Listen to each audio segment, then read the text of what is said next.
कुछ लोग दुश्मनों से नफरत का अंदाज रखते हैं, जो बुद्धिमान होते हैं वो उन्हें नजरअंदाज रखते हैं। किसी ने क्या कमाल की बात कही है, लोगों की बातों को दिल से न लगाना।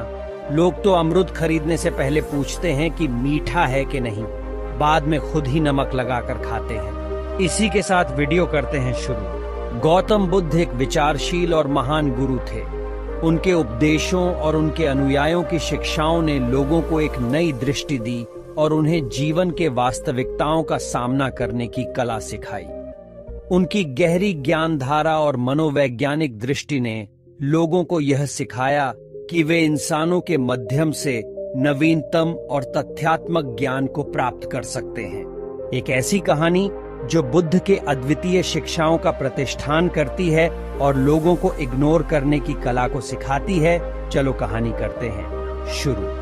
भगवान बुद्ध की विचारधारा के प्रचारक और उनके शिष्य आदित्य एक सुंदर गांव में निवास करते थे। वह अपने गुरु के प्रत्येक शब्द का अनुसरण करता था और लोगों को उनकी शिक्षाओं का अवगत कराने का प्रयास करता था।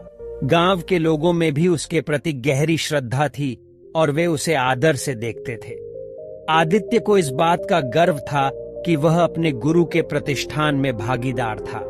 एक दिन आदित्य को महसूस होने लगा कि उसे गांव के लोगों के द्वारा अधिक प्रशंसा मिल रही है और उनके द्वारा उसका आदर बढ़ रहा है, जबकि उसके गुरु भगवान बुद्ध को लोग अनदेखा कर रहे थे। यह सोचकर आदित्य अनुमान लगाने लगा कि उसे अब अपने गुरु के सामर्थ्य में संदेह है।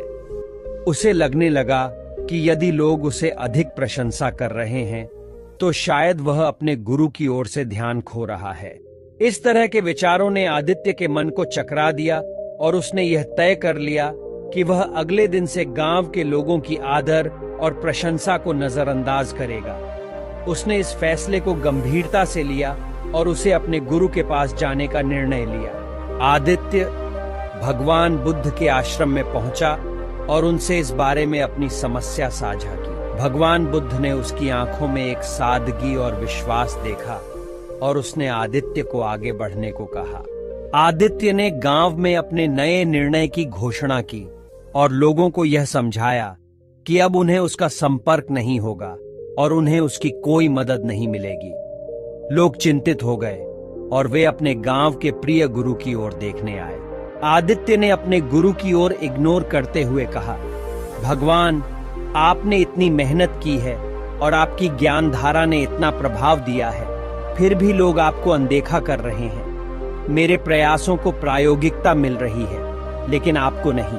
भगवान बुद्ध ने अपने शिष्य की ओर एक गंभीर नजर से देखा और कहा, आदित्य, क्या तुमने कभी सोचा है कि मैं इग्नोर करता हूं? आदित्य ने गुरु के इस सवाल पर चिंतित होते हुए कहा, नहीं गुरुदेव, लेकिन मुझे लगा कि लोग आपके संदेश को नहीं समझ रहे हैं। वे मेरी प्रशंसा कर रहे हैं, लेकिन आपकी नहीं। भगवान बुद्ध ने गर्भवती चुप्पी के बीच मुस्कान देते हुए कहा, आदित्य, क्या तुम वास्तव में मेरे संदेश को समझते हो? आदित्य ने जटिलता से कहा, मुझे लगता है कि हाँ गुरुदेव, आपका संदेश यह है कि हमें आत्मनिर्भर बनना चाहिए और अपने मन को शांत रखना चाहिए, लेकिन लोग आपको क्यों इग्नोर कर रहे हैं? भगवान बुद्ध ने स्नेहपूर्ण आंखों से आदित्य को देखा और कहा, आदित्य, क्या तुमने कभी यह सोचा है कि इग्नोर करना भी एक शिक्षा हो सकती है? आदित्य ने अशंकित रूप से सिर हिलाया और कहा, इग्नोर करना एक शिक्षा? कैसे? भगवान बुद्ध ने स्मरणशीलता के साथ आदित्य के पास आकर उसके कंधे पर हाथ रखा और कहा, आदित्य, सोचो, जब तुम इग्नोर होते हो तो क्या होता है? तुम उन बातों का सामना नहीं करते हो जो तुम्हें चिंता देती हैं, तुम पर असर नहीं करती हैं और तुम्हें बिना चिंता के अपना काम करने की अनुमति देती है। आदित्य ने अचंभित होकर कहा, क्या आप कह रहे हैं कि मैं लोगों को इग्नोर करके अपना काम करने के लिए अनुमति ले सकता हूं? भगवान बुद्ध ने प्यार और संयम से कहा, हाँ मेरे बेटे, लोगों को इग्नोर करना एक कला है। इसका अर्थ यह नहीं है कि तुम लोगों को नजरअंदाज करो, अपितु यह कि तुम उनसे प्रभावित न होकर अपने मार्ग पर अग्रसर रहो। जब तुम अपने मन को शांत रखते हो और अपनी सत्ता में स्थिर रहते हो तो लोग खुद बदलते हैं। तुम्हारी सच्चाई, तुम्हारी नीति और तुम्हारा उदार व्यवहार उन्हें प्रभावित करेगा और वे अपने आप तुम्हारे पास आएंगे। तुम उन्हें जीवन का सामर्थ्य दिखाओ और तुम्हें देखकर वे स्वयं इंस्पायर होंगे। आदित्य ने अपनी गलती को समझा और भगवान बुद्ध की प्रतिष्ठा और ज्ञान के महत्व को समझा। बुद्ध को धन्यवाद दिया और अपने गांव वापस चला गया और फिर गांव में पहुंचकर उसकी प्रशंसा करने वालों के सामने दौड़कर उन्हें धन्यवाद दिया। उसका मन खुशी से भर गया क्योंकि वह जान गया था कि इग्नोर करने का अर्थ यह नहीं है कि वह लोगों को नजरअंदाज करेगा, बल्कि यह है कि वह अपने आप को प्रभावित नहीं होने देगा और अपनी आत्मशक्ति को स्थायी बनाएगा। उसके बाद आदित्य गांव की सेवा करने और लोगों की मदद करने में अधिक समय और ध्यान देने लगा।